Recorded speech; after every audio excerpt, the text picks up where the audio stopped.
വെള്ളമില്ല. മഴ കനിഞ്ഞില്ലെങ്കിൽ നഗരം തന്നെ വിടേണ്ട ഗതികേടിലാണ് ബംഗളൂരുവിലെ ജനങ്ങൾ. മഴ പെയ്യാനാണെങ്കിലോ മെയ് പകുതി വരെയെങ്കിലും കാത്തിരിക്കണം. അല്ല, നമുക്ക് കൃത്രിമമായി മഴ പെയ്ച്ചൂടെ?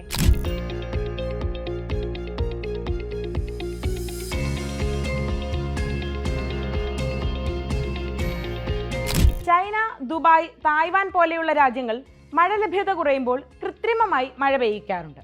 ക്ലൗഡ് സീഡിംഗ് എന്നാണ് അതിന് പറയുക. ക്ലൗഡ് സീഡിങ്ങിലേക്ക് വരുന്നതിന് മുൻപ് എന്താണ് ക്ലൗഡ്സ് അഥവാ മേഘങ്ങൾ എന്ന് നോക്കാം.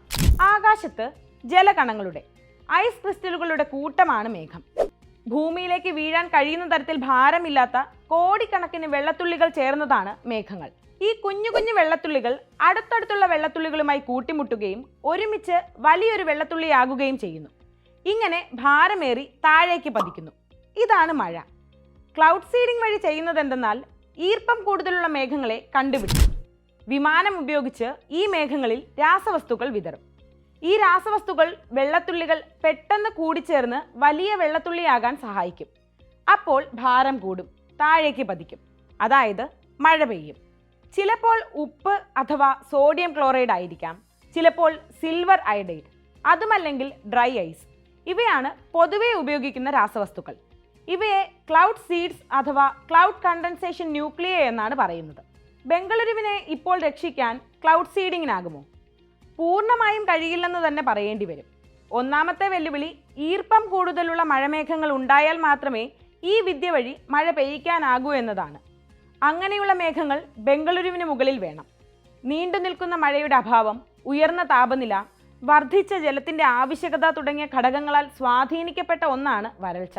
ക്ലൗഡ് സീഡിംഗ് മഴയ്ക്ക് കാരണമാകുമെങ്കിലും അന്തരീക്ഷ സാഹചര്യങ്ങൾ, അനുയോജ്യമായ മേഘങ്ങളുടെ ലഭ്യത, ജലബാഷ്പത്തിന്റെ അളവ് തുടങ്ങിയ വിവിധ ഘടകങ്ങൾ അതിന്റെ ഫലപ്രാപ്തി പരിമിതപ്പെടുത്തും. കൂടാതെ വരൾച്ചയിൽ ക്ലൗഡ് സീഡിങ്ങിന്റെ സ്വാധീനം ഉടനടി ഉണ്ടാകണമെന്നില്ല. കാരണം മഴ പെയ്യാനും ജലക്ഷാമം പരിഹരിക്കാനും സമയമെടുക്കുമെന്നതു തന്നെ. വരൾച്ചയ്ക്കൊരു പരിഹാരമാണ് നോക്കുന്നതെങ്കിൽ ക്ലൗഡ് സീഡിങ്ങിനെ മാത്രം ആശ്രയിക്കുന്നതിന് പകരം ജലസംരക്ഷണ നടപടികൾ, ദീർഘകാല ആസൂത്രണം എന്നിവയും വേണം.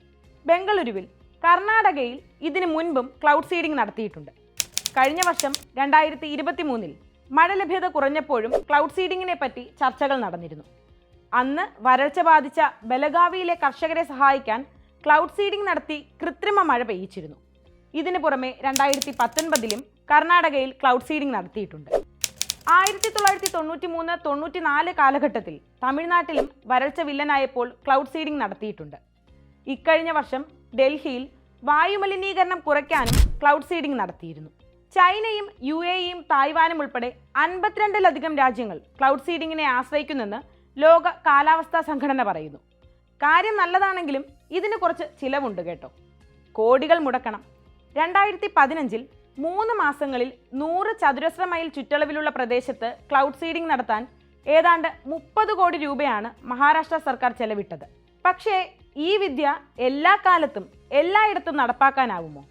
ക്ലൗഡ് സീഡിംഗ് നടത്തിയാൽ മഴ ഉറപ്പു പറയാനാകുമോ? ഇല്ല. ക്ലൗഡ് സീഡിംഗ് വഴി എത്രത്തോളം മഴ പെയ്യുമെന്ന് ഉറപ്പു പറയാനാകില്ല. 100% വിജയം എന്തായാലും ക്ലൗഡ് സീഡിംഗ് കൊണ്ടുണ്ടാകില്ലെന്നാണ് വിദഗ്ധർ പറയുന്നത്. 5-10% ആണെങ്കിൽ പോലും വരൾച്ചയിൽ നട്ടം തിരിയുന്ന ജനങ്ങൾക്ക് അത് അനുഗ്രഹം തന്നെയാണല്ലോ. ക്ലൗഡ് സീഡിംഗ് ഏറ്റവും നന്നായി ഉപയോഗിക്കുന്ന രാജ്യം UAE ആണെന്ന് പറയേണ്ടി വരും. ഓരോ വർഷവും ശരാശരി 1000 മണിക്കൂറിലധികം ക്ലൗഡ് സീഡിംഗ് അവർ നടത്തുന്നുണ്ട്. 2022 ഏകദേശം 311 ക്ലൗഡ് സീഡിംഗ് മിഷനുകളാണ് അവർ നടത്തിയത്. ക്ലൗഡ് സീഡിംഗ് വഴി രാജ്യത്തെ മഴയുടെ തോത് 35% ഉയർത്താൻ കഴിഞ്ഞെന്നാണ് അധികൃതർ അവകാശപ്പെടുന്നതും. ഇത് കർണാടകയിലെയും ചൈനയിലെയും UAEയിലെയും ഒക്കെ കാര്യമാണെന്ന് പറഞ്ഞ് നിസ്സാരമായി കാണേണ്ട. 2017 കേരളത്തിലും വരൾച്ച വില്ലനായപ്പോൾ കൃത്രിമ മഴയുടെ സാധ്യതകളെക്കുറിച്ച് നാം ആലോചിച്ചിരുന്നു. അന്ന് മുഖ്യമന്ത്രി പിണറായി വിജയൻ സംസ്ഥാനം കൃത്രിമ മഴയുടെ സാധ്യതകൾ തേടുമെന്ന് നിയമസഭയിൽ പറഞ്ഞിരുന്നു. മഴ പെയ്യിക്കാൻ മാത്രമല്ല, മഴ പെയ്യുന്നത് നീട്ടിവെക്കാനും ക്ലൗഡ് സീഡിംഗ് ഉപയോഗിക്കാം. ഒരു പ്രദേശത്ത് ഒരു പ്രത്യേക ദിവസത്തിൽ മഴ പെയ്യരുതെന്നാണ് നമ്മുടെ ആഗ്രഹമെങ്കിൽ അതിന് സമീപ പ്രദേശത്ത് ഈ ദിവസത്തോടടുപ്പിച്ച് ക്ലൗഡ് സീഡിംഗ് വഴി മഴ പെയ്യിക്കാം. അപ്പോൾ മഴ പെട്ടെന്ന് പെയ്യും. 2008 ബീജിംഗ് ഒളിമ്പിക്സ് സമയത്ത് ചൈന ഇതാണ് ചെയ്തതും. ഉദ്ഘാടന ദിവസം മഴ പെയ്യാതിരിക്കാൻ അതിനു മുൻപേ അവർ മഴ പെയ്യിച്ചു.